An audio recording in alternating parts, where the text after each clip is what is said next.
Hello friends, स्वागत है फिर से आप सभी का हमारे यूट्यूब चैनल सक्सेस प्लेटफॉर्म की में। और दोस्तों, रेलवे ग्रुप डी का एग्ज़ाम चल रहा है और रिजल्ट में जो पेपर हुए हैं उनका क्वेश्चन इस वीडियो में आप लोगों के साथ शेयर करूंगा। और उनसे बनने वाले जो क्वेश्चन हैं उनको भी इस वीडियो में आप लोगों के साथ शेयर करने वाला हूं कि देखिए कैसे सवाल आपके एग्जाम में पूछे जा रहे हैं और उनसे कैसे कैसे सवाल बन सकते हैं। ठीक है, तो आगे बढ़ने से पहले आप लोग को यहाँ पे मैं बताना चाहता हूँ कि जो भी अभी तक हुए हैं पेपर, ठीक है, 17 अगस्त से लेकर, ठीक, 17 अगस्त से लेकर जो आपका 15 सितंबर तक जो भी पेपर हुआ है ना, उनके सारे के सारे क्वेश्चन और उनसे रिलेटेड क्वेश्चन, इनकी पीडीएफ ऑलरेडी तैयार हो चुकी। कुल 1500 उसमें क्वेश्चन मिलेंगे। इसकी कीमत होगी आपकी 150 रुपये।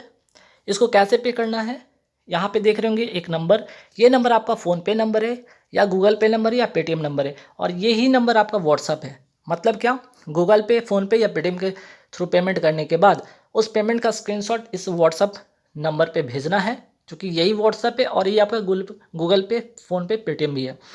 पहला तो हो गया आपका ये वाली पीडीएफ। सेकंड पीडीएफ आपका जो है यहाँ पे देख रहे हैं, सेकंड पीडीएफ 10,000 करंट अफेयर्स वाली, जो कि आपकी कहाँ से कहाँ तक, जनवरी से लेकर यहाँ पे, जनवरी से लेकर अगस्त तक की अपडेटेड है। ठीक है, जनवरी से लेकर अगस्त तक की अपडेटेड है। लगभग 7,000, 7,500 क्वेश्चन है इसमें।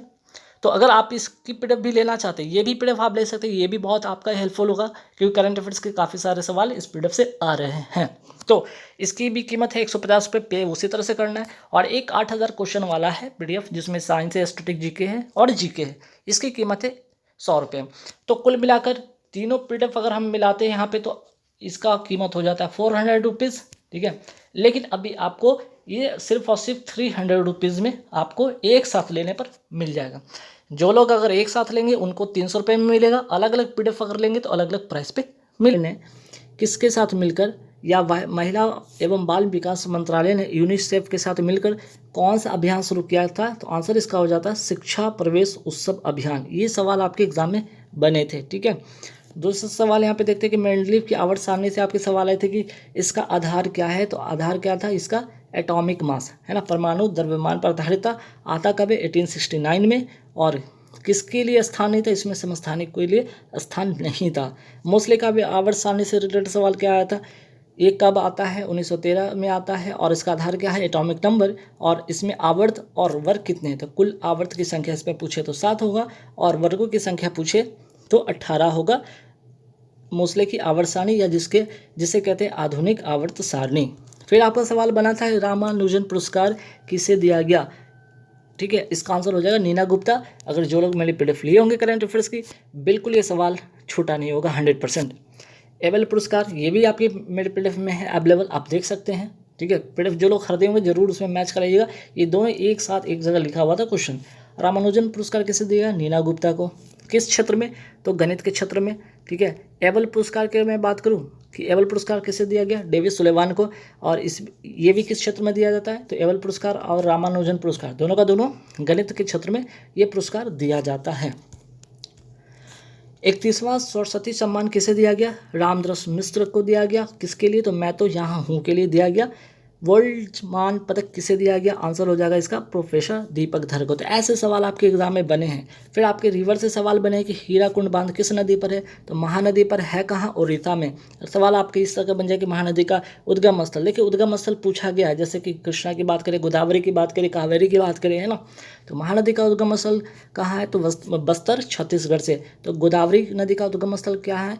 तो आपका त्रयंबकम, नासिक, महाराष्ट्र से। और गोदावरी नदी का अगर सहायक नदी, हाँ, सहायक नदी भी सवाल पूछा गया तो ध्यान रखिएगा। सहायक, गोदावरी की सहायक नदी क्या है? बेनगंगा, प्राणहिता, वर्धा, इंद्रावती, पैनगंगा, ऐसे सारे जो हैं इनकी सहायक नदियाँ हैं। कृष्णा नदी का उद्गम स्थल क्या है? तो महाबलेश्वर, महाराष्ट्र। अगर सवाल पूछ लिया जाए कृष्णा नदी की सहायक नदी क्या है? तुंगभद्रा, घाटप्रभा, महाप्रभा, मूसी, ठीक है, भीमा, ये सारे के सारे क्या है? कृष्णा नदी की सहायक नदियाँ हैं। ठीक, नागार्जुन श्रीशैलम बांध किस नदी पर है? कृष्णा नदी पर है। और है कहाँ पे? आंध्र प्रदेश में। वही सवाल आपका ये है कि अलमाटी बांध किस नदी पर है? कृष्णा नदी पर है। कहाँ? कर्नाटक में। मेट्रो बांध तथा कृष्णा सागर बांध किस नदी पर? कावेरी नदी पर। दोनों का दोनों कहाँ है? तमिलनाडु में। साक्षी मलिक, देखिए सवाल आपके ये आया था एग्जाम में कि साक्षी मलिक ने अलमाटी या कजाकिस्तान, अलमाटी कहाँ? कजाकिस्तान में जो कुश्ती चैंपियनशिप 2022 हुई उसमें इन्होंने कौन से पदक जीते थे? तो इसका आंसर हो जाता स्वर्ण पदक। ठीक, सवाल आपका कॉमनवेल्थ गेम से रिलेटेड सवाल भी बना था कि कॉमनवेल्थ गेम 2022 का पहला गोल्ड मेडल किस भारतीय ने जीता था? तो आंसर हो जाएगा मीराबाई चानू, वेट लिफ्टिंग में। जनधन योजना कब शुरू हुआ था, ये भी सवाल आपके कई बार मैंने वीडियो में मैंने आप लोगों को पढ़ा भी रखा था, पीडीएफ में भी है, काफ़ी बार मैंने रिपीट भी किया था इसको। 28 अगस्त 2014 को। देखिए, दक्कन के पठार में कौन सा मृदा पाई जाती है, काली मिट्टी। काली मिट्टी को क्या कहा जाता है, दूसरा नाम है रेगुड़ मिट्टी। और किसके लिए फेमस है, तो कपास की खेती के लिए फेमस है। चलिए, फिर आपका सवाल यहाँ पे देख सकते हैं, मोनोजाइट जो मृदा है ये कहाँ पाई जाती है और इसमें क्या पाया जाता है, तो थोड़ियम प्रचुर मात्रा में पाया जाता है। और कहाँ पाया जाता है, केरल में ये पाया जाता है। तो सवाल आपका ये आया था कि बताइए 6 बार वर्ल्ड कप खेलने वाली पहली खिलाड़ी कौन बनी गई हैं, तो आंसर हो जाएगा मिताली राज। और हाल ही में इन्होंने संन्यास भी ले लिया। ठीक है, दूसरा सवाल ध्यान रखिएगा, ऐसे सवाल आपके एग्जाम में बन सकते हैं कि 5 बार वर्ल्ड कप खेलने वाली बॉलर कौन बन है, तो झूलन गोस्वामी। और वर्ल्ड कप में सर्वाधिक विकेट लेने वाली खिलाड़ी भी हैं झूलन गोस्वामी। अनुच्छेद से सवाल हर शिफ्ट में हर फेज में आया है, तो जरूर अनुच्छेद सब रट के जाइएगा। जैसे मौलिक अधिकार, अनुच्छेद कहाँ से कहाँ तक, 12 से 35। नीति निर्देशक तत्व, अनुच्छेद 36 से 51। मूल कर्तव्य किस में है, 51A में। कहाँ से लिया गया, रसिया से लिया गया, रूस से लिया गया। ग्राम पंचायत का गठन अनुच्छेद 40 में है। 73वां संविधान संशोधन से कितने स्तरीय पंचायती राज व्यवस्था लागू होती है, आंसर हो जाएगा त्रिस्तरीय। और बलवंत राय मेहता समिति की सिफारिश पर। ठीक है, बलवंत मेहता समिति की सिफारिश पर। ठीक है, चलिए, हाँ, द्विस्तरीय वाला अशोक मेहता समिति की सिफारिश पर, ये भी ध्यान रखिएगा। सवाल आपका डायरेक्ट फार्मूला पूछा जा रहा है एग्जाम में, तो ये भी ध्यान रखिएगा। जैसे शक्ति का फार्मूला P बराबर VI। ठीक है, P बराबर VI, बस फार्मूला अगर आ रहा है तो फार्मूला देंगे, अगर उससे रिलेटेड कोई न्यूमेरिकल बन रहा है तो वैल्यू पुट करेंगे, आंसर आ जाएगा। लेंस की क्षमता का डायरेक्ट सूत्र यहाँ पे देखिएगा, P = 1/F होता है। उष्मा का सूत्र क्या होता है, H = I² RT होता है। प्रतिरोध, देखिए ये वेरी इंपॉर्टेंट, ये वाला सवाल काफ़ी बार रिपीट भी हुआ, इस पर काफ़ी सवाल आपके एग्जाम में। और देखा जाए जब पेपर हुआ, जिस दिन हुआ है, जिस शिफ्ट में हुआ, ये सवाल इस पर आधारित आया ही एक सवाल। ठीक है, प्रतिरोध से रिलेटेड, प्रतिरोध R = ρLA। ठीक है, दर्पण सूत्र से सवाल आया है, अगर दर्पण सूत्र हो तो 1/V + 1/U = 1/F। लेंस सूत्र में क्या करेंगे, 1/V - 1/U = 1/F। ठीक, यहाँ पे एक प्लस, यहाँ पे एक माइनस का सिर्फ खेल है, ध्यान रखिएगा। फिर सवाल आया कि ऑक्सीजन का जुड़ना क्या कहलाता है, ऑक्सीकरण कहलाता है। ऑक्सीजन का हटना क्या कहलाता है, अपचयन कहलाता है। इसको इंग्लिश में क्या कहते हैं, रिडक्शन कहते हैं। इसको इंग्लिश में रिडक्शन कहते हैं। हाइड्रोजन का जुड़ना क्या कहलाता है, ये भी रिडक्शन कहलाता है। और हाइड्रोजन का हटना, ठीक है, यहाँ पे हाइड्रोजन का जुड़ना अपचयन होता है। हाइड्रोजन का हटना क्या कहलाता है, ये ऑक्सीकरण कहलाता है। भारत के बेस्ट फुटबॉल खिलाड़ी कौन कौन है, मेल की अगर बात करें, मेल में सुनील छेत्री हो गए और फीमेल में मनीषा कल्याण। ये नाम जरूर ध्यान रखिए, एग्जाम में पूछा जा सकता है। सवाल आपके ये आया कि देश की पहली मेडिकल सिटी इंद्रायणी मेडिसिटी कहाँ स्थापित किया गया, पुणे महाराष्ट्र में। इसका आंसर हो जाएगा। सवाल मैंने बोला था कि प्रतिरोध से सवाल काफ़ी आ रहे हैं एग्जाम में। ये सवाल आपका है कि अगर क्षेत्रफल 4 गुना कर दिया जाए तो R पर क्या प्रभाव पड़ेगा, तो 1/4 हो जाएगा। बस वैल्यू पुट करेंगे, आपका रिजल्ट मिल जाएगा। ऑक्सीजन का जुड़ना और हाइड्रोजन का हटना क्या कहलाता है, ऑक्सीडेशन। ऑक्सीजन का हटना और हाइड्रोजन का जुड़ना क्या कहलाता है, रिडक्शन, या जिसको कहते हैं अपचयन। एंटासिड क्या है, ये सवाल आपका आया था। ये क्या है, मिल्क ऑफ मैग्नीशिया इसको कहते हैं, या फिर मैग्नीशियम हाइड्रोक्साइड कहते हैं, MgO का होल2। इसमें इसका उपयोग किस लिए किया जाता है, पेट की अम्लीयता को दूर करने के लिए किया जाता है। ये कैसा है, प्रबल क्षार है या प्रबल अम्ल है, तो ये प्रबल क्षार है। ठीक, चलिए, जैन धर्म से रिलेटेड सवाल भी बन रहे एग्जाम में, तो बौद्ध धर्म भी देख लीजिएगा। जैन धर्म के वास्तविक या 24वें तीर्थंकर कौन थे, महावीर स्वामी। ज्ञान की प्राप्ति को क्या कहा जाता है, इनको कैवल्य। जीन या विजेता इनको कहा गया है। तो ऐसे सवाल एग्जाम में बने हैं। प्रिज्म से रिलेटेड सवाल आपके आ रहे हैं। ठीक है, प्रिज्म से रिलेटेड सवाल आपके आ रहे हैं। विबग्योर याद रखिएगा, विबग्योर याद रखिएगा। ठीक है, सबसे ऊपर में R, सबसे लास्ट में V, वायलेट, और सबसे ऊपर में रेड। ठीक है, कितने रंग, तो 7 रंग, ध्यान रखिएगा। हॉर्नबिल फेस्टिवल कहाँ मनाया जाता है, नागालैंड में, ये भी याद रखिएगा। ओम का नियम से रिलेटेड सवाल आ रहे हैं कि V = IR, ये भी ध्यान में रखना है आपको। बालाश्रम, ठीक है, बालाश्रम निषेध किस अनुच्छेद में है, अनुच्छेद 23 में है। ठीक है, बालाश्रम निषेध किस अनुच्छेद में, अनुच्छेद 223 में है। अफसर की समानता किस में, 14 से 18। स्वतंत्रता का अधिकार किस में, अनुच्छेद 19 से 22। धर्म, जाति, लिंग, वंश के आधार पर भेदभाव या अस्पृश्यता का अंत किस में है, अनुच्छेद 17 में। उपाधियों का अंत अनुच्छेद 18 में। देखिए सवाल क्या आया था आपके यहाँ पे, ये भी देखिएगा। UNDP युवा जलवायु चैंपियनशिप प्रतियोगिता किसने जीता था, प्रजक्ता कोहली। और मैंने ये आपको ये क्वेश्चन मेरे PDF में भी हो गए, आप जाके कहीं पे खोज लीजिएगा। स्वतंत्र भारत में पहली बार तेल की खोज कहाँ हुई थी, डिगबोई असम में। EOS-04 सैटेलाइट किस यान से भेजा गया था, PSLV C-52। ये सवाल आपके एग्जाम में पूछा गया है। किसके द्वारा लॉन्च किया गया? इसरो के द्वारा लॉन्च किया गया। EOS का फुल फॉर्म क्या होगा? अर्थ ऑब्जर्वेशन सैटेलाइट इसका फुल फॉर्म होगा। देखिए, तो सवाल ये भी ध्यान में रखना कि अनुच्छेद, ये सवाल आपके एग्जाम में बने हैं कि अनुच्छेद 51(1)(a) का संबंध किससे? तो राष्ट्रगान तथा राष्ट्रध्वज का सम्मान करना चाहिए, इसमें वर्णित है। जालम फ्लोएम से सवाल बहुत बार एग्जाम में रिपीट हुए क्वेश्चन, ये भी ध्यान रखिएगा। जालम का क्या काम है? पानी और खनिज लवण को पूरे पौधे में सप्लाई करना, और फ्लोएम का काम है भोजन को पूरे पौधे में सप्लाई करना। योनेक्स बैडमिंटन कप 2022 का विजेता कौन है? ये सवाल आपके एग्जाम में आया था, लक्ष्य सेन। ठीक है। डी कार्बे, ठीक है, डी कार्बे ने बालिका विद्यालय की स्थापना कहाँ किया था? पुणे, महाराष्ट्र में। ये भी सवाल आपका आया था एग्जाम में। 73वां संविधान संशोधन कब प्रभावी हुआ? 23 अप्रैल 1993 को। ये एग्जाम में आपका पूछा गया। तो यहाँ से ही बनता है 24 अप्रैल, ठीक है, यहीं से बनता है 24 अप्रैल क्या मनाया जाता है? पंचायती राज दिवस। ये भी आपके एग्जाम में पूछ लिया गया।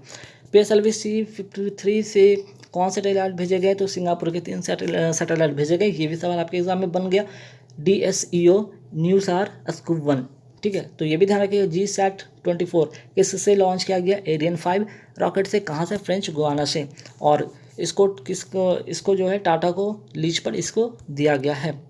तो देखिए ध्यान रखिए, विद्युत चुम्बकीय प्रेरण का सिद्धांत किसने दिया था? फ्राडे ने दिया था। ये सवाल आपके एग्जाम में आया, और ये दोनों सवाल एक ही है जैसा है, लेकिन दोनों अलग अलग तरीके से पूछा गया एग्जाम में। देखिए क्या हाल ही में किस देश ने 1000वां वनडे मैच खेला? तो ये तो हो जाएगा आंसर। मेरी PDF में भी आप जाके देख लीजिएगा, 10,000 वाली PDF में, है ना। भारत ने 1000वां वनडे मैच किस देश के साथ खेला? वेस्ट इंडीज के साथ खेला। कहाँ? मोटेरा स्टेडियम, गुजरात में, ठीक है। तो ये दोनों का दोनों क्वेश्चन मेरे आप 10,000 करंट अफेयर्स की PDF उठाइएगा, उसमें बिल्कुल मिलेगा, ठीक है, बिल्कुल मिलेगा। मकर संक्रांति कब मनाया जाता है? जनवरी माह में मनाया जाता है। शीतकालीन ओलंपिक 2022 में भारत की तरफ से किसने भाग लिया था? तो एकमात्र खिलाड़ी आरिफ मोहम्मद खां अल्पाइन स्कीयर थे, ठीक है, और उद्घाटन समारोह में ध्वजवाहक भी थे। हालांकि इसमें भारत ने एक भी मेडल नहीं जीता, ठीक है। शीतकालीन ओलंपिक 2022 का आयोजन कहाँ हुआ? बीजिंग, चाइना में हुआ। शीतकालीन ओलंपिक 2022 के पदक तालिका में पहले स्थान पर कौन है? नॉर्वे, 37 मेडल के साथ। सवाल आपका आया कि मलयालम किस राज्य की भाषा है?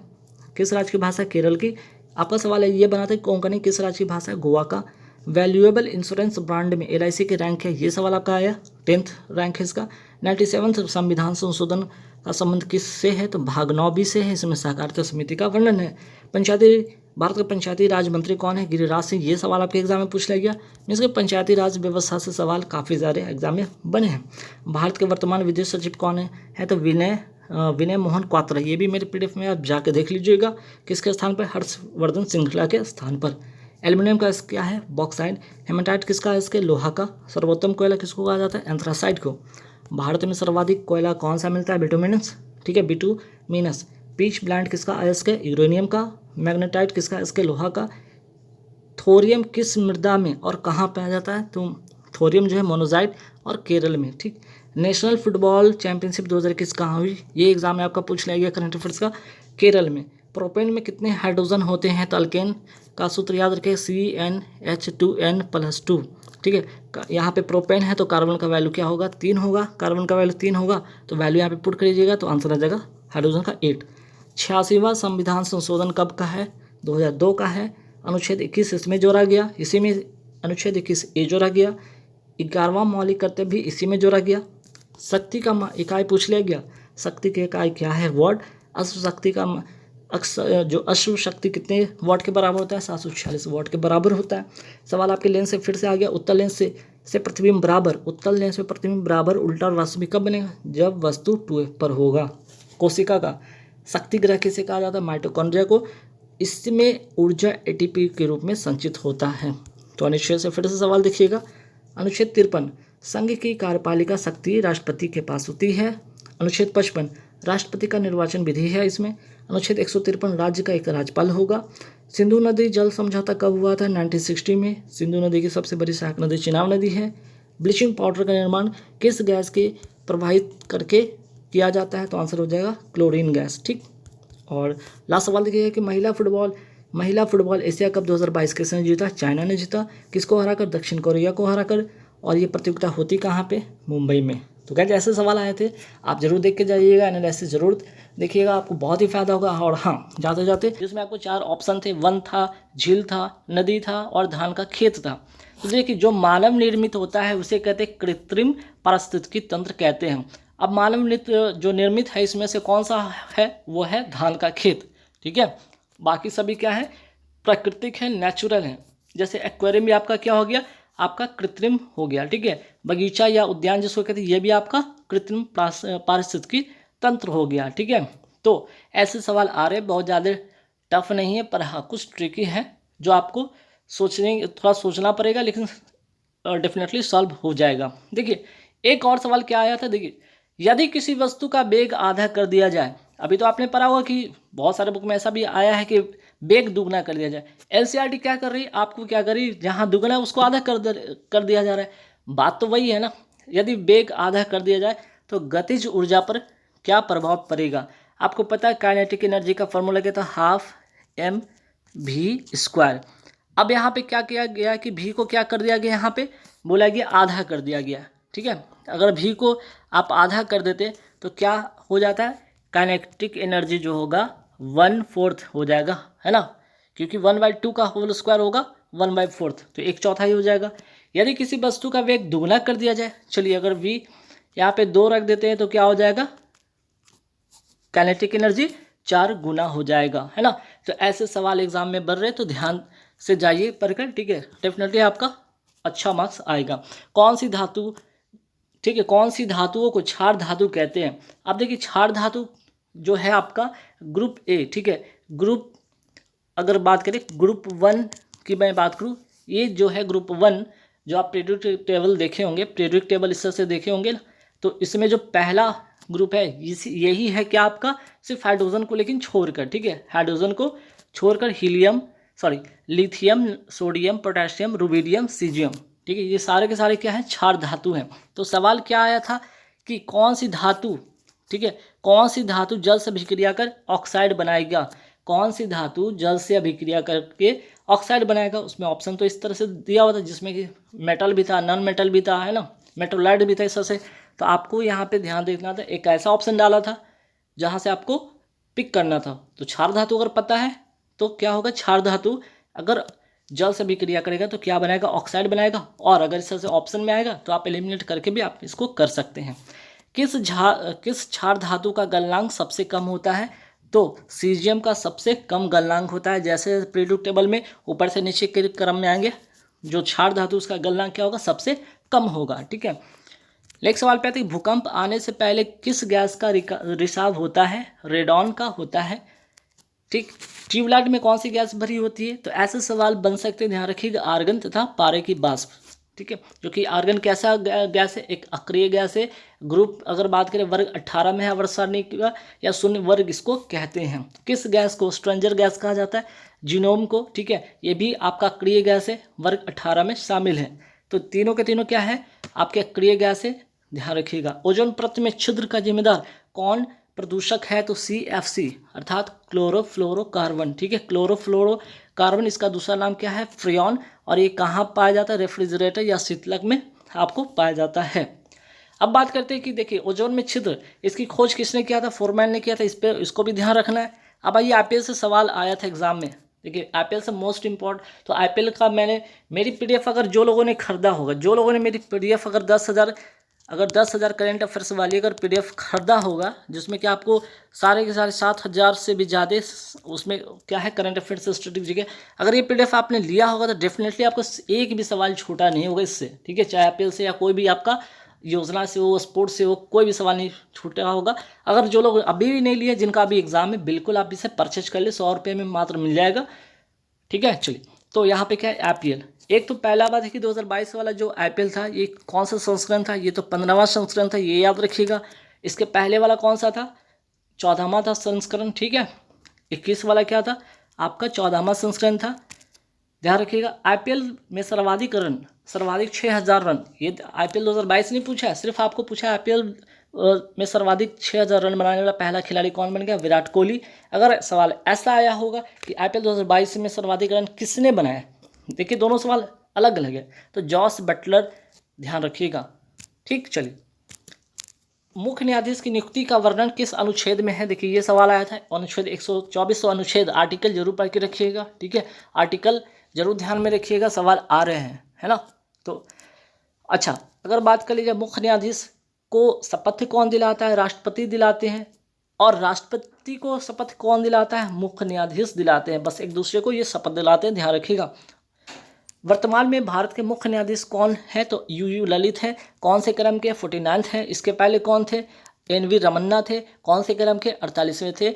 और जो वर्तमान में राष्ट्रपति बनी है द्रौपदी मुर्मू, ठीक है, 15वें क्रम की, उनको शपथ भी कौन दिलाए थे? NV रमन्ना ने दिलाया था शपथ। ठीक, क्रमानुकुंचन गति कहाँ होती है? ठीक है, आप अगर आपने डाइजेस्टिव सिस्टम देखा होगा, ठीक है, अगर आपने डाइजेस्टिव सिस्टम देखा होगा तो इस तरह से कुछ आपका यहाँ पे जो नली होता है, ठीक है, जहाँ से खाना क्या होता है? जाता है। जहाँ से खाना क्या पेट में जाता है, तो कौन सी गति से जाती है? तो एक ही बार में गिर नहीं जाता है ना, एक ही बार में गिर नहीं जाता, धीरे धीरे जाता है। जैसे पेस्ट को आप दबाते हैं, निकालते हैं सब धीरे धीरे, तो उसी तरह से जाता है। इस गति को कहते हैं क्रमानुकुंचन।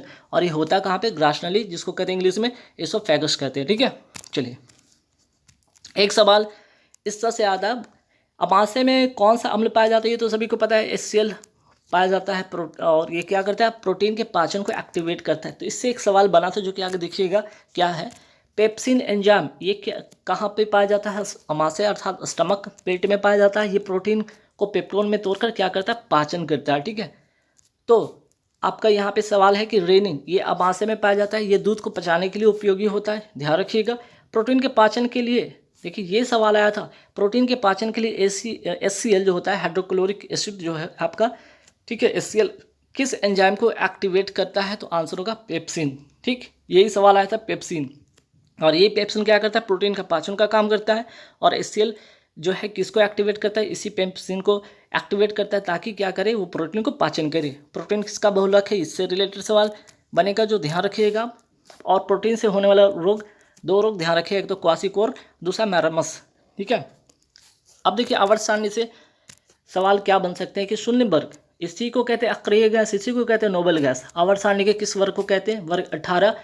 तो सवाल क्या आया था कि आपका आवर्त सारणी वर्ग 16 क्या कहलाता है? चालकोजन। ठीक है, अगर चालकोजन कहता है तो आवर्त सारणी वर्ग जो है, आवर्त सारणी में वर्ग 17 भी क्या कहा जाता है? इसको भी ध्यान रखिएगा, हैलोजन कहा जाता है। आधुनिक आवर्त सारणी में वर्गों की संख्या कितनी? 18। और वर्गों की संख्या है 18 और आवर्त की संख्या कितनी है? 7। दोनों बात ध्यान रखिएगा। अब देखिए दर्पण सूत्र से रिलेटेड सवाल पूछे जा रहे हैं। तो दर्पण सूत्र का फॉर्मूला ध्यान रखिएगा, 1/v बटा plus 1/u, 1/v plus 1/u equal to 1/f। ठीक है, अगर लेंस की बात कर दिया जाता, ठीक है, यहाँ से अगर लेंस का सूत्र पूछ दिया जाता तो कुछ नहीं करना था, simple 1/v minus 1/u equal to 1/f होता। बस यहाँ पे माइनस और प्लस का खेल ध्यान रखिएगा। v अर्थात प्रतिबिंब दूरी, u अर्थात वस्तु दूरी, f का मतलब फोकल लेंथ अर्थात फोकस दूरी। तो देखिए मौलिक कर्तव्य से सवाल आ रहे हैं। ठीक है, ध्यान रखिएगा, मौलिक कर्तव्य किस समिति की सिफारिश पर शामिल हुआ? तो सरदार स्वर्ण समिति की सिफारिश पर हुआ। तो यहाँ से और क्या सवाल बन सकता है? सोवियत संघ से ये लिया गया है, अर्थात रशिया से लिया गया, रूस से लिया गया। ठीक है, ये संविधान कहाँ के संविधान से लिया गया? तो जो सोवियत संघ है अर्थात रूस, उससे लिया गया है। कौन से संविधान संशोधन है? ये 42वां संविधान संशोधन 1976 का है। कौन से अनुच्छेद में है? 51A में। भाग कौन सा है? 4A। और कितने मौलिक कर्तव्य जोड़े गए? तो उस समय 10। बाद में 11वां कौन जुड़ा? आपका 86वां संविधान संशोधन 2002 का, जिसमें 6 से 14 वर्ष के बच्चों के लिए शिक्षा का अधिकार दिया गया।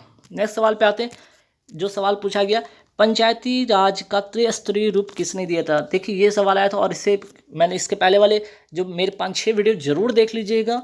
ठीक है, उसमें 100+ वाली क्वेश्चन है सारे के सारे, जो एग्जाम ओरिएंटेड एग्जाम में पूछे गए क्वेश्चन है। तो उसमें ये बात मैंने ऑलरेडी बता रखा था, बलवंत राय मेहता समिति। तो त्रिस्तरीय पंचायती राज व्यवस्था कितनी जनसंख्या होने पर होगी? ये भी ध्यान रखिएगा, एग्जाम में आ सकता है कम से कम 20 लाख। और त्रिस्तरीय पंचायती राज व्यवस्था 3 स्तर पर होती है। कौन कौन पे? ग्राम स्तर पे, ब्लॉक स्तर पे और जिला स्तर पे। 2 स्तरीय पंचायती राज व्यवस्था का रूप किसने दिया था? ये भी ध्यान में रखिएगा, अशोक मेहता समिति के द्वारा। अब देखिए सवाल अब आया है न्यूमेरिकल से सवाल। ठीक है, न्यूमेरिकल से 3-4 सवाल देखिएगा जो कि इस वीडियो में है, जरूर ध्यान दीजिएगा, शुरू से अंत तक वीडियो को देखिए, स्किप मत कीजिएगा वरना समझ में नहीं आने वाला है। उत्तल लेंस में वस्तु की दूरी दिया हुआ है, अर्थात u दिया हुआ है आपका -50। v प्रतिबिंब दूरी अर्थात v दिया हुआ 50 सेंटीमीटर। तो आपसे लेंस की क्षमता पूछ लिया गया। तो लेंस की क्षमता डायरेक्ट तो नहीं निकलेगा, पहले लेंस की फॉर्मूला जो है ये वाला पे अप्लाई कीजिएगा। तो यहाँ से f निकल जाएगा। ठीक है, यहाँ से f निकल जाएगा। जब f निकल जाएगा तो लेंस की क्षमता ये वाला फार्मूला फिर लगाइए। यहाँ दो फार्मूला यूज़ हो रहा है, एक तो लेंस का फार्मूला, दूसरा लेंस की क्षमता वाला। तो 1/f पे वैल्यू पुट कीजिएगा, 1/f पे वैल्यू पुट कीजिएगा तो 4 डायोप्टर इसका करेक्ट आंसर आएगा। ठीक है, देखिए सवाल ये वाला जो कि पिछले वाले वीडियो में मैंने बताया भी था कि सिंधी भाषा संविधान में कब जोड़ी गई थी। तो ये क्या था, मूल संविधान में कितनी भाषा थी, 14। तो 15वीं भाषा कौन सी थी, तो आपका सिंधी भाषा थी। कौन से संविधान संशोधन, 21वां संविधान संशोधन से। ठीक है, और 71वां संविधान संशोधन में कितनी भाषा जोड़ी गई, 3 भाषा जोड़ी गई। कौन कौन, नेपाली, मणिपुरी और कोंकणी। वही 92, ठीक है, 92वां संविधान संशोधन में कितनी भाषा जोड़ी गई, 4। कौन कौन, बोडो, डोंगरी, मैथिली और संताली। ठीक है, तो यहाँ से 1 भाषा, यहाँ से 4 भाषा, यहाँ से 3 भाषा। ठीक है, 4 3 7 1 8 और पहले का 14। अभी वर्तमान में टोटल कितने भाषा है, वर्तमान में 22 भाषा है। मूल संविधान की 8वीं अनुसूची में कितनी भाषा थी, 14, और वर्तमान में 22 हो गई। यही जो आपका देख रहे हैं 8 भाषा जुटा तो 22 हो गया। वायुमंडल, देखिए वायुमंडल से रिलेटेड सवाल आया है। ठीक है, वायुमंडल के जो परत होते हैं ध्यान रखिएगा, जो 4 परत होते हैं, 5 परत होते हैं, ध्यान रखिए। क्षोभमंडल, ठीक है, क्षोभमंडल हो गया आपका, समतापमंडल हो गया, ठीक, आयमंडल हो गया, फिर उसके बाद बहिर्मंडल हो गया। चारों जो 4-5 नाम है ध्यान रखिएगा। पृथ्वी के ऊपर आपका क्षोभमंडल है, क्षोभमंडल के ऊपर आपका क्या है, समतापमंडल है। ठीक है, उसके बाद आपका आयनमंडल है, फिर मध्यमंडल है, फिर आपका क्या है, बहिर्मंडल है। ठीक है, 5 लेयर है, ध्यान रखिएगा। तो यहाँ पे हो गया। वायुमंडल की किस परत में संचार प्रवाह होती है, आयनमंडल में होता है, ध्यान रखिएगा। मौसम संबंधी घटनाएं वायुमंडल के किस परत में होती है, क्षोभमंडल। क्षोभमंडल को इंग्लिश में क्या कहते हैं, ट्रोपोस्फेयर। ठीक है, ट्रोपोस्फेयर इसको कहते हैं। ओजोन परत, हवाई जहाज, ठीक है, और ओजोन परत की मैं बात करूँ या हवाई जहाज को ना, वायुमंडल के किस परत में होता है, समताप मंडल में अर्थात स्ट्रेटोस्फेयर में होता है। सबसे कम तापमान वायुमंडल के किस परत में होता है, मध्य मंडल में होता है, जिसको कहते हैं मेसोस्फेयर। ठीक, अगर देखिए सवाल ये आया था, सिंपल सवाल था, अगर वायुमंडल ना हो तो आकाश का रंग कैसा दिखाई देगा, काला दिखाई देगा। ये योजना से रिलेटेड सवाल मोस्ट इंपॉर्टेंट क्वेश्चन था। मैंने पहले भी, जब मैंने करंट अफेयर्स की क्लास हमेशा ले रहा था उधर पिछले 6 महीने से, तो उसमें आपको जनवरी फरवरी मार्च के जो वीडियो थे उसमें जरूर बताया था कि स्त्री मनोरक्षा योजना किस राज्य ने शुरू किया था।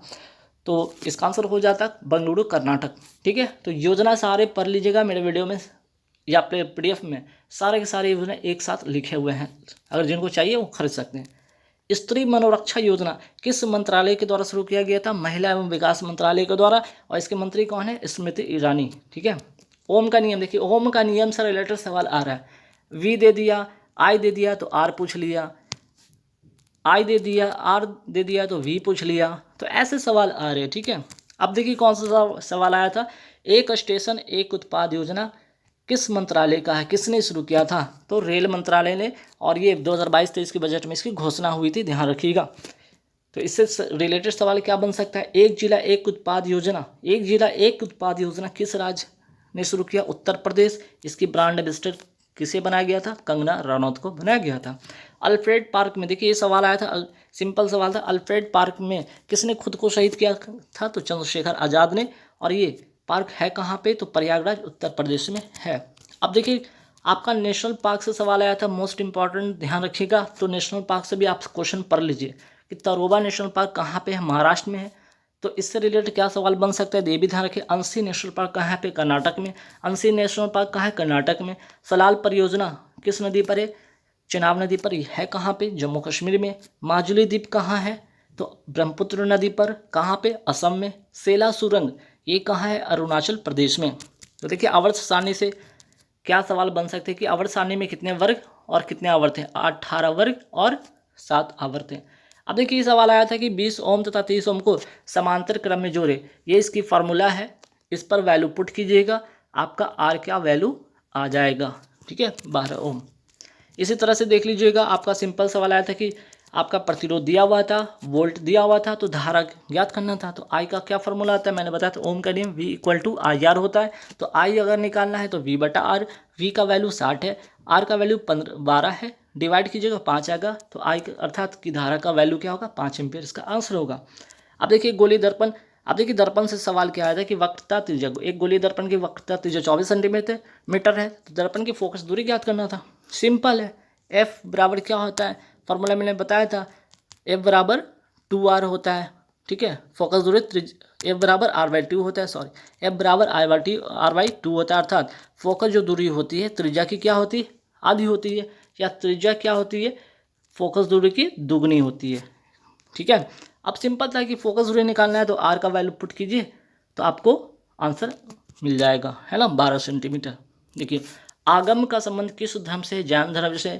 त्रिपिटक का संबंध किस धर्म से, बौद्ध धर्म से। कैवल्य का जो संबंध है किस धर्म से, जैन धर्म से। तो ये दोनों जैन धर्म का ध्यान रखिएगा। जहाँ तक भगवान बुद्ध की पुनर्जन्म की कथा है तो ये दोनों क्या है, बौद्ध धर्म से रिलेटेड है। ठीक है।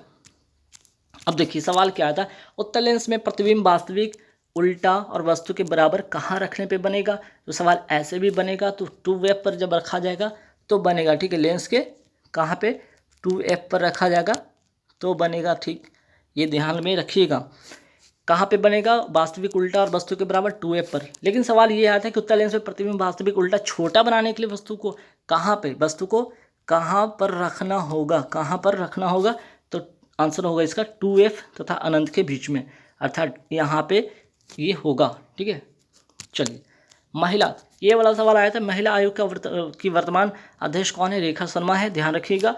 और NHRC अर्थात नेशनल ह्यूमन राइट कमीशन के वर्तमान अध्यक्ष कौन है, अरुण कुमार मिश्रा। अगर ये आया तो ये ध्यान में रखिएगा, अरुण कुमार मिश्रा। किस अधिनियम से इसकी स्थापना होती है, 1993 के अधिनियम से इसकी स्थापना होती है, NHRC की। केंद्रीय सूचना आयोग के वर्तमान अध्यक्ष कौन है, ये भी ध्यान रखिएगा, यशवर्धन सिन्हा। वर्तमान में मुख्य चुनाव आयुक्त कौन है, ये सवाल पूछ लिया गया, राजीव कुमार। किसके स्थान पर, तो सुशील चंद्रा के स्थान पर। 15वें वित्त आयोग के वर्तमान अध्यक्ष कौन है, एन.के. सिंह। ठीक है। मुख्य आर्थिक सलाहकार कौन है वर्तमान में, अनंत नागेश्वरन। किसके स्थान पर, के सुब्रमण्यम के स्थान पर। वर्तमान में मुख्य वैज्ञानिक सलाहकार कौन है, अजय कुमार सूद। किसके स्थान पर, विजय राघवन के स्थान पर। रक्तचाप का मापन किस यंत्र से होता है, देखिए ये सवाल पूछ लिया गया तो सिंपल था, स्पिग्मोमैनोमीटर से। पायरोमीटर का जो यूज़ होता है किसके लिए होता है, इस यंत्र का यूज़ कहाँ पे होता है, बहुत दूर से जो वस्तु होती है उसको मापने के लिए। अवतल दर्पण के सामने देखिए ये सवाल आ गया था, कहा जा रहा है ना, दर्पण से सवाल आ रहे हैं, पढ़ लीजिएगा। गोलीय दर्पण हो गया, जैसे कॉन्वेक्स लेंस हो, अवतल दर्पण अर्थात कॉनकेव मिरर और कॉन्वेक्स मिरर। ठीक है। उत्तल दर्पण तो लेंस में भी वैसे ही याद कीजिएगा, कॉनकेव लेंस और कॉन्वेक्स लेंस। तो इससे सारे सवाल बन जाएंगे, पढ़ लीजिएगा इसको। ठीक है, बढ़िया से। अब देखिए, अवतल दर्पण के सामने 15 सेंटीमीटर की दूरी पर रखी गई किसी वस्तु का प्रतिबिंब दर्पण के पीछे 60 सेंटीमीटर पर बनता है, तो दर्पण की फोकस दूरी बताइए। अब यू यहाँ पे है 15 सेंटीमीटर, अर्थात सामने रखा गया तो नेगेटिव में होगा। दर्पण के पीछे 60 है, अर्थात पॉजिटिव में होगा। फॉर्मूला दर्पण सूत्र पे लगाइए और आपको आंसर मिल जाएगा। ठीक है। F बराबर -2 20 सेंटीमीटर, और माइनस नेगेटिव क्या बताएगा, ये दर्पण का प्रकार बताएगा, कैसा दर्पण है, तो अवतल दर्पण है। ठीक है। तो 20 सेंटीमीटर इसका करेक्ट आंसर होगा। तो हीट वाला फॉर्मूला जरूर याद रखिए, इस पे रिलेटेड सवाल बन सकता है न्यूमेरिकल। H बराबर IR² RT। ठीक है। ये सवाल आया था, ध्यान रखिएगा कि विक्षेपण अधिक होने पर तरंगदैर्घ्य क्या होगा, तो विक्षेपण अधिक होगा तो विक्षेपण जो होता है किसका ज़्यादा होता है, बैगनी का ज़्यादा होता है। ठीक है। और लाल का क्या होता है, विक्षेपण कम होता है। तो जिसका अधिक विक्षेपण उसका क्या होगा, तरंगदैर्घ्य अधिक, मतलब विक्षेपण अधिक होगा तो तरंगदैर्घ्य कम होगा, विक्षेपण कम होगा तो तरंगदैर्घ्य क्या होगा, अधिक होगा। ठीक है। तो विक्षेपण अधिक तो तरंगदैर्घ्य कम। ठीक है। विक्षेपण अधिक तो क्या होगा, तरंगदैर्घ्य कम, वो है बैगनी रंग, और विक्षेपण कम तो तरंगदैर्घ्य अधिक, वो है लाल रंग। ठीक। देखिए ऐसे सवाल पूछ लिया गया जो कि पहले वाली वीडियो में मैंने बता रखा था। 14 बैंकों का राष्ट्रीयकरण कब हुआ था, 1969 को, तो ये भी ध्यान रखिएगा। RBI का राष्ट्रीयकरण कब हुआ था, 1 जनवरी 1949 को। SBI का राष्ट्रीयकरण कब हुआ था, 1 जुलाई 1955 को। विश्व में वनों का, ये देखिए सवाल आया था, दोनों सवाल आपके अलग अलग शिफ्ट में अलग अलग डे में आए हैं। विश्व में वनों के मामले में भारत की रैंक क्या है, तो 10वां। वहीं विश्व में वृद्धि के मामले में, विश्व में वनों की वृद्धि के मामले में भारत की रैंक क्या है, तो 3रा। ठीक है। अब देखिए ये लंबाई प्रतिरोध पे सवाल आया था कि लंबाई दुगुना करने पर प्रतिरोध का पर क्या प्रभाव पड़ेगा, तो प्रतिरोध का मैंने फार्मूला बताया था रो। ठीक है। आपको क्या बताया था, रो L/A। ठीक है। तो आपका प्रतिरोध का आपका लंबाई से डायरेक्टली प्रोपोर्शनल होता है। अगर ये बढ़ेगा ये भी बढ़ेगा, और एरिया से क्या होता है, इन्वर्सली प्रोपोर्शनल होता है। अगर ये बढ़ेगा तो ये घटेगा। ठीक है, तो लंबाई दुगना होगा, अगर लंबाई दुगना होगा तो प्रतिरोध भी क्या होगा, दुगना हो जाएगा। ठीक है, तो ये फार्मूला जरूर ध्यान में रखिएगा, इसी पर सवाल आ रहे हैं। प्रतिरोध बराबर रो एल बाई ए, लंबाई बढ़ेगी तो प्रतिरोध भी बढ़ जाएगा, अगर एरिया क्षेत्रफल बढ़ेगा तो प्रतिरोध घट जाएगा, क्योंकि इसकी डायरेक्ट इन्वर्सली प्रोपोर्शनल रिलेशन होता है। तालाब, झील, वन तथा उद्यान या खेत में कौन कृत्रिम पारिस्थितिकी तंत्र है, अभी मैंने बताया था, इसका आंसर हो जाएगा उद्यान खेत। जो मानव निर्मित होगा वो होगा आपका कृत्रिम पारिस्थितिकी तंत्र। अगर पारिस्थितिकी तंत्र इकोसिस्टम की बात हो रही थी, ये शब्द किसने दिया था, टेंसलर ने दिया था, ये भी ध्यान रखिएगा। देखिए सवाल योजना से फिर से आया है, भू स्वामित्व के लिए कौन सी योजना शुरू की गई, पीएम स्वामित्व योजना। इसकी शुरुआत होती है 24 अप्रैल 2020 को इसकी शुरुआत होती है, और उद्देश्य क्या है, नागरिक को उनका मालिकाना हक दिलाना। पंजाब हरियाणा उच्च न्यायालय कौन सा, ये सवाल आ गया था, अमरावती उच्च, यहाँ पे अमरावती नहीं होगा, यहाँ पे इसको ये तो आंध्र प्रदेश का है, जो कि 25वां है और नवीनतम है। तो पंजाब हरियाणा उच्च न्यायालय यहाँ पे लिख लीजिएगा चंडीगढ़, हालांकि पढ़े मैं ठीक करवा दूंगा, चिंता मत कीजिएगा। ठीक है, तो पंजाब हरियाणा, बात हो रही पंजाब हरियाणा।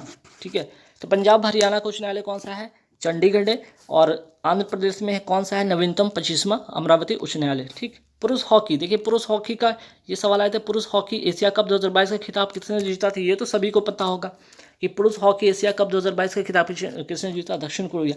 लेकिन सवाल भारत वाला पूछा था कि पुरुष हॉकी एशिया कप 2022 में कांस्य पदक किसने जीता, तो भारत ने जीता। ये आयोजन इसका हुआ कहाँ, तो जामनगर इंडोनेशिया में हुआ। ठीक है, ये तो हो गया आपका कांस्य पदक हो गया, दक्षिण कोरिया जो है कि गोल्ड जीता, तो सिल्वर किसने जीता, ये भी ध्यान रखिएगा, सिल्वर आपका जीता मलेशिया। तो दक्षिण कोरिया ने किसको हराकर जीता, तो मलेशिया को हराकर एशिया पुरुष हॉकी एशिया कप जीता था। बात कर रहे हैं, ये देखिए ये सवाल यहाँ पे आया था कि WHO ट्रेडिशनल मेडिकल सेंटर कहाँ शुरू किया गया, जामनगर गुजरात में। फिर सवाल देखिए क्या आया था, हार्टफुलनेस योगा एकेडमी कहाँ स्थापित हुआ, हैदराबाद में। धातु के ऑक्साइड कैसे होते, क्षारीय, अधातु के ऑक्साइड अम्लीय। लवलीना बोरगोन वाला सवाल भी ध्यान रखिएगा, ये आया है एग्जाम में। लवलीना बोरगोन ने टोक्यो ओलंपिक में कौन सा पदक जीता था, कांस्य पदक। कहाँ की खिलाड़ी, असम की, और किसकी खिलाड़ी है, बॉक्सिंग की। देखिए फेस्टिवल से सवाल आया, फेस्टिवल की पूरी एक PDF की ही वीडियो मैंने डाल रखा है यूट्यूब पर, जाकर देख लीजिएगा, प्लेलिस्ट में मिल जाएगा। सरहुल कहाँ का त्यौहार है, झारखंड का। और GI टैग से भी रिलेटेड सारे के सारे PDF में आपको मिल जाएंगे कि केसर का GI टैग किसको मिला, जम्मू एंड कश्मीर को मिला। कुतुब मीनार का निर्माण किसने शुरू करवाया, तो शुरू तो करवाया कुतुबुद्दीन ऐबक ने, लेकिन निर्माण पूरा किसने करवाया, इल्तुतमिश ने करवाया। तो गाइस यहाँ पे